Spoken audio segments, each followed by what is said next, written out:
9월 5일 경제시황 시작하겠습니다.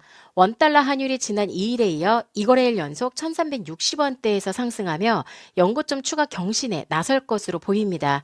지난주 잭슨홀 미팅에서 제롬 파월 연방준비제도 의장의 매파적 발언의 여파가 가시기도 전에 이번 주 유럽 중앙은행의 기준금리 결정과 연준 주요 인사들의 연설이 줄줄이 앞둔 만큼 달러화가 치솟고 있습니다.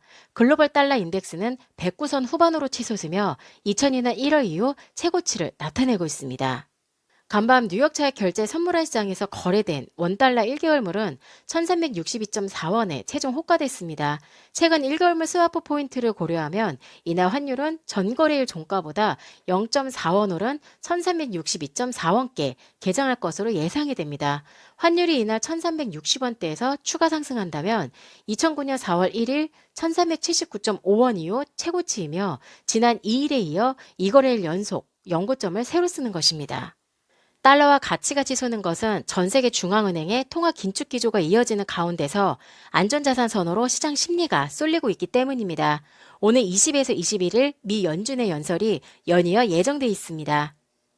미국뿐만 아니라 유럽의 상황도 더 나빠지는 중입니다. 러시아가 유럽에 대한 가스 공급을 중단하겠다고 발표한 가운데 22는 오는 8일 통화정책회의를 열고 9월 기준금리를 결정하겠다고 언급했습니다. 유로존 19개국 8월 소비자 물가지수가 전년 동월 대비 9.1% 상승해 역대 최고치를 기록한 만큼 52p 인상한 7월보다 더 높은 폭의 금리 인상이 이어질 거란 예상이 나오고 있습니다. 이런 가운데 글로벌 금융시장의 위험회피 심리도 확산하는 중입니다. 2일 미국 뉴욕 증권거래소에 블루칩을 모아놓은 다우존스 30 산업평균지수는 전거래일 대비 1.07% 하락 마감했습니다. 대형주 중심의 S&P 500지수는 1.07% 내렸고 기술주 위주의 나스닥 지수는 1.31% 떨어졌습니다. 나스닥 지수는 무려 6거래일 연속 하락한 것입니다.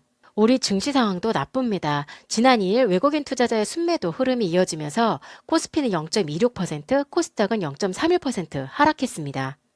대내적인 원화 약세 압력이 이어지자 이날 초호경 경제부총리 겸 기획재정부 장관, 한국은행 총재, 금융위원장, 경제수석, 금융감독원장이 한 달여 만에 모여 구두 개입을 간접적으로 예고하고 나섰지만 환율 급등을 막을 수 있을지는 두고 봐야 할 것 같습니다. 재정, 통화, 금융당국 수장들이 한자리에 모이는 것은 지난 7월 28일 이후 한 달여 만입니다. 추 부총리는 달러화가 20년 만에 최고치까지 상승하는 등 영향으로 주요국 통화 모두 달러화 대비 큰 폭의 약세를 보이고 있다면서 시장 교란 행위에 대해서는 적기에 엄정히 대응해 나가겠다고 강조했습니다. 수급 측면에선 추석 연휴를 앞둔 수출업체 내고 물량은 상승 속도를 일부 조절할 수 있지만 외환시장 쏠림을 진정시키기에는 역부족일 수 있습니다. 또한 역외달러 매수 흐름인 롱플레이를 중심으로 한 환율 추가 상승 베팅에 힘입어 이날 환율은 1360원 중반 중심으로 등락할 전망입니다. 이 시각 시황 마치겠습니다. 코인하는 나나였습니다.